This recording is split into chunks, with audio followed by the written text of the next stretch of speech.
Hello नमस्कार, मैं हूं दीपक और आप देख रहे हैं डीएसके टॉक्स द 50 का कल रात का एपिसोड जो कि एक्चुअली में काफ़ी बढ़िया एपिसोड था क्योंकि इस एपिसोड में हमें ऐसी एक नहीं कई सारी चीज़ें देखने को मिली हैं, जिससे हमें एक चीज़ का अच्छे से पता चल जाता है कि अर्चना गौतम, मनीषा रानी और ये क्या नाम इसका तंबोली, ये तीनों लड़कियां न सिर्फ बड़बोली हैं, बोल बचन टाइप की हैं, बल्कि कल रात के एपिसोड से हमें एक बात का अच्छे से पता चल गया कि ये तीनों लड़कियां जो है ना, ये कुंभ के मेले में बिछड़ी हुई बहनें हैं। कहने को तो ये तीनों लड़कियां खुद को बहुत बड़ी तुर्रम खान के तौर पर एस्टेब्लिश करती फिरती हैं। इनके कुछ चपड़गंजू या लपड़चंडी जो फैन हैं, वो भी इन्हें दिन रात ओवर हाइप करते रहते हैं, ट्रेंड करते फिरते हैं। लेकिन कल रात के एपिसोड में एक बार फिर से इन तीनों ही लड़कियों ने साबित कर दिया कि मेकअप चुपड़ करके ये खुद को अच्छा तो दिखा सकती हैं, लेकिन इन तीनों ही लड़कियों में दिमाग के नाम पर कुछ भी नहीं है। दिमाग में सिर्फ भूसा भरा हुआ है। इतनी सिंपल सिंपल सी जो रिडल्स थी वो भी ये सॉल्व नहीं कर पाई, खासतौर पर तंबोली, जिसके सामने तो इतनी आसान सी रिडल थी कि हम काले हैं तो क्या हुआ दिल वाले हैं। अरे भाई साहब, ये जो जानवरों का वहां पर जो फोटो लगा था, उसमें सिर्फ एक ही जानवर था जो कि काला था, और वो जो जानवर था उसका नाम है गोरिल्ला। लेकिन तंबोली इतनी बड़ी वाली ढक्कन है कि उसे इतना बड़ा लंबा चौड़ा काला कलूटा जो गोरिल्ला है वो नहीं दिखाई दिया। वो तंबोली जो है वो पांडा को, जिसकी सिर्फ आंखें ही काली हैं, ये काली काली आंखें, बाकी पूरा शरीर गोरा चिट्टा है, लेकिन तंबोली जो है उसे पांडा जो है वो काला कलूटा लग रहा था। तो तंबोली कहें, अर्चना गौतम कहें, या वो बड़बोली मनीषा रानी, जिसका सिर्फ एक ही काम है लड़कों से चिपकना, आलिंगन करना, डबल मीनिंग बातें करना। लेकिन जब बात आती है थोड़ा सा कॉमन सेंस की, या फिर आपका जनरल नॉलेज कितना अच्छा है कितना अच्छा नहीं है, इन सारी कसौटी पर ये तंबोली कहें, अर्चना गौतम कहें, इवन प्रिंस नरूला कहें, या फिर एक लड़की और थी जिसका नाम था, क्या था, आरुषि नाम था, जिसके बारे में प्रिंस नरूला और ये शिव ठाकरे बड़े बड़े दावे कर रहे थे कि हाँ, उसे काफी अच्छा नॉलेज है, वो बढ़िया से रिडल्स को सॉल्व कर सकती है। लेकिन नहीं, ये आरुषि नाम की लड़की वो भी गच्चा खा जाती है। और उसके साथ साथ मनीषा रानी, जिसको कि इतनी आसान सी रिडल मिली थी कि मेरी नाभि में है जबरदस्त खुशबू। अरे भाई साहब, नाभि में खुशबू, सोने जैसा शरीर, इतनी जबरदस्त आपको हिंट मिली थी कि भैया किसकी नाभि में खुशबू होती है, किसका शरीर सुनहरा होता है, कौन है जो शेर को देखकर एकदम तेजी से भागता है। कोई बच्चा, मतलब चौथी पांचवी के जो बच्चे होते हैं, वो भी आराम से रिडल को सॉल्व कर सकते हैं। लेकिन मनीषा रानी, वो आरुषि, वो प्रिंस नरूला और ये अर्चना, ये निक्की, भाई एक नंबर के हगोड़े साबित हुए हैं।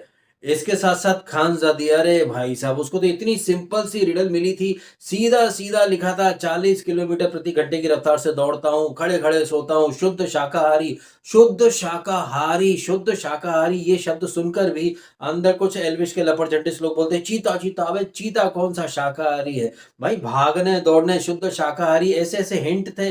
लेकिन ये देखो भाई साहब को, इसको खानजादी को चीता, तेंदुआ। हालांकि ये जो रिडल वाली एक्टिविटीज हुई हैं, इन एक्टिविटीज को कंडक्ट करने से पहले हम क्या देखते हैं भाई साहब, एक दिन पहले जो वोटिंग की पीपड़ी बजी थी, किसका एलिमिनेशन होगा किसका एलिमिनेशन नहीं होगा, तो हम क्या देखते हैं कि वो एक सुमायरा करके लड़की है, और सुमायरा के साथ साथ एक जो लड़का है जिसका नाम है सौरभ, जो कि ऐसे तो इंस्टाग्राम पर काफी बढ़िया वीडियो डालता है, लेकिन यहाँ पर वो कुछ कर नहीं पा रहा था, उसे कोई वोट वगैरह मिलते हैं नहीं, तो सुमायरा का और इस सौरभ का एलिमिनेशन हो जाता है। और जो मियाँ गैंग है वो सारे मिल करके उसको, फैज को बचा लेते हैं।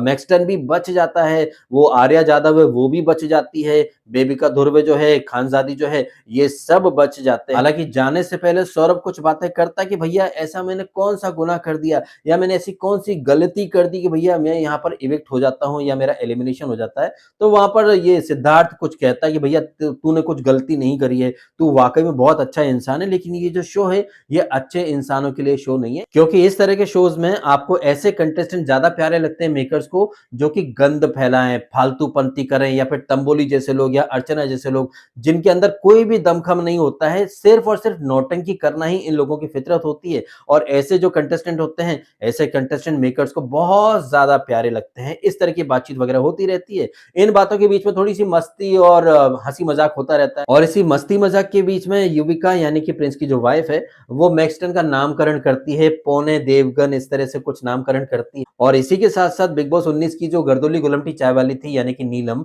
वो शिव ठाकरे से बातचीत करती है कि भैया हम भी तुम्हारे साथ अलायंस करते हैं। वहां जो नोएडा वाला जो गैंग है इसका, एल्विश के लपड़चंटिस लोगों का, ये लोग तो ख़ैर हमको किसी तरह से तवज्जो देंगे नहीं, हमें अपनी प्रायोरिटी पर रखेंगे नहीं, बट आप हमारे साथ कुछ वो अलायंस वग़ैरह बना सकते हो। इस तरह की बातें करके कहीं न कहीं लल्लो-चप्पो बोलिए या फिर मस्का पॉलिश करने की कोशिश कर रही थी शिव ठाकरे के ऊपर और बाद में शिव ठाकरे भी बोलता है कि यार क्यूटी तुमने थोड़ा-सा लेट कर दिया है, अब तो हमारे अलायंस वग़ैरह सब बन चुके हैं। ये सब चीज़ें होती रहती हैं। ख़ैर इन्हीं सारी बातों के बीच में जो लॉयल रहता है वो आकर के अनाउंसमेंट कर देता है कि जो प्राइज़ पॉट है वो 1,35,000 के आसपास है और अब आप में से कुछ 20 लोग हैं जो कि वन बाय वन आएँगे, कुछ पहेलियाँ, कुछ बूझो तो जानो, इस अंदाज में आपको कुछ रिडल के आंसर वगैरह करने हैं। तो वन बाय वन हर कोई आता है, ये अर्चना गौतम आती है, फिसड्डी साबित होती है और अर्चना गौतम जो कि बिग बॉस 16 में भी एक नंबर की फिसड्डी थी, सिर्फ़ और सिर्फ़ नौटंकी ही उसको करना आती थी। हर चीज़ में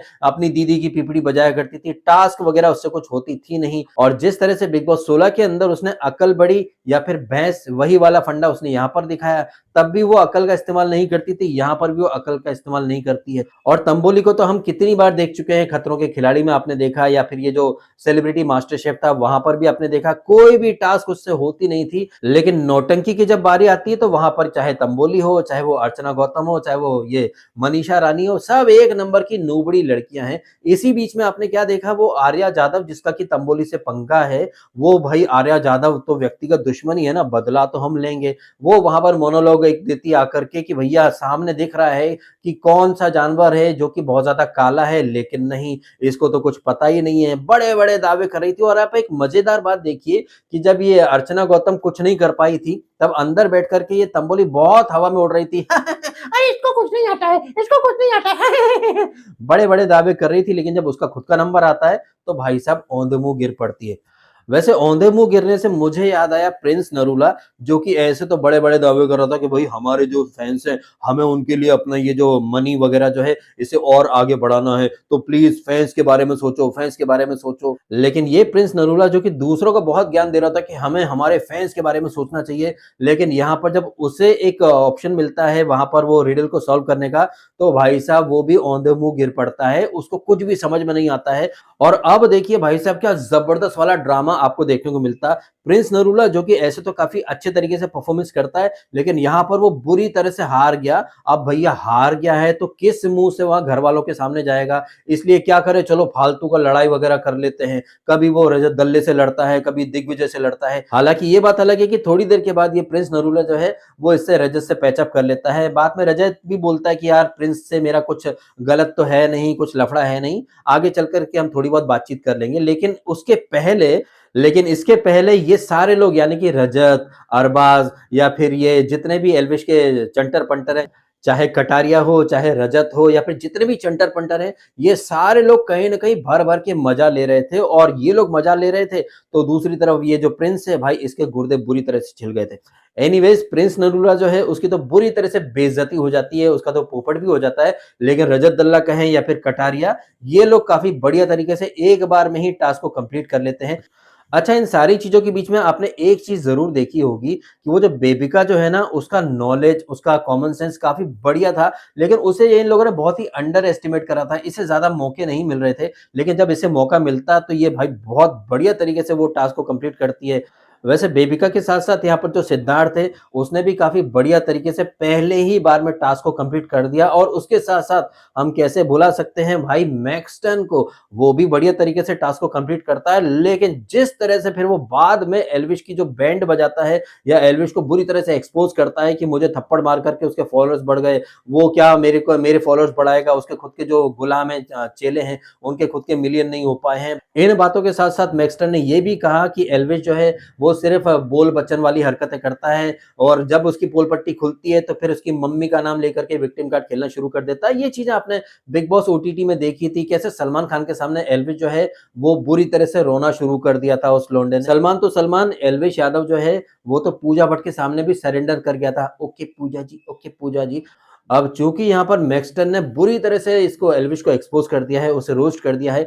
ये देख कर के एल्विश के जो नौकर हैं या एल्विश की जो औलाद है, चाहे वो कटारिया हो या जितने भी चंटर-बंटर हैं, ये लोग भाई साहब इसको कूटने के लिए आमादा हो जाते हैं और जैसा कि हमने प्रोमो देख लिया है, ये एल्विश की जो औलादें हैं, एल्विश के जो गुलाम हैं, ये इसको पीट रहे हैं मैक्सटन को और उसी नोट पर एपिसोड खत्म हो जाता है, जिसके ऊपर वो जो होस्ट है वो आकर के बोलता है कि हिंसा यहाँ अलाउड नहीं है। अब ये जो एल्विश की जो औलादें हैं इन्हें निकाला जाएगा शो से या फिर क्या पनिशमेंट मिलती है, नहीं मिलती है, ये हम आज रात के एपिसोड में देखेंगे। इसके साथ-साथ हम लोग देखेंगे घर के अंदर ग्रेट खली वर्सेस ये जो घरवाले हैं, जो कि ग्रेट खली के साथ थोड़ा-सा दमखम दिखाने की कोशिश करेंगे। घरवाले भारी पड़ते हैं या फिर अकेले ग्रेट खली सारे घरवालों पर भारी पड़ते हैं। अब ये जो चैलेंज यहाँ पर मेकर्स लेकर के आएँगे, ये चैलेंज कैसे आगे बढ़ता है, ये हम देखेंगे आज रात के एपिसोड में। बाकी कल रात के एपिसोड में हमने क्या देखा? कल के एपिसोड में हमने देखा सुमायरा और सौरभ का इविक्शन, उसके बाद नतालिया के ऊपर डोरे डालने की कोशिश करता है कटारिया और एक और वो एल्विश की नल्ली औलाद।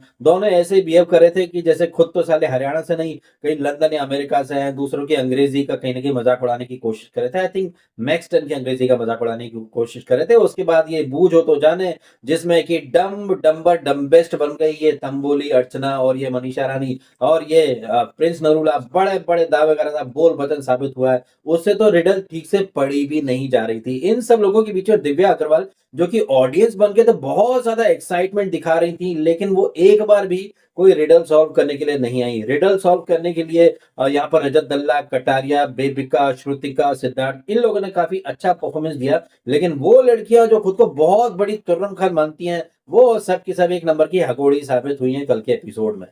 और ये जो बूझो तो जाना या फिर ये जो पहेली-पहेली जो खेला जा रहा था, इस पहेली वाली एक्टिविटी के तहत ये जो प्राइज़ पॉट है या फिर जो मनी पॉट है, वो 1,35,000 से 2 लाख तक आ चुका है। लेकिन इसमें प्रिंस नरूला का जो कंट्रीब्यूशन है, वो तो निल बटे सन्नाटा है। बड़े-बड़े दावे करके कैसे बोल बचन बन गया प्रिंस नरूला, ये आपने देखा कल रात के एपिसोड में। और जहाँ उसकी हार होती है, वो बौखला जाता है और कैसे पूरे माहौल को गरमा-गर्मी वाला एक माहौल बना करके खुद को कहीं न कहीं सही साबित करने की कोशिश करता है। जितने जो तुमने नहीं करे उतने मैं जीत के आया हूँ। अबे जीत के आए होगे, इसके ऊपर रजत के अलग ही जवाब। तो मैं क्या करूँ भाई, अगर मैं बाद में पैदा हुआ तो? मैं पहले पैदा होता तो मैं भी जीत जाता। इस तरह के जवाब वगैरह सब काफ़ी अच्छे लगे मेरे को ये रजत के जवाब।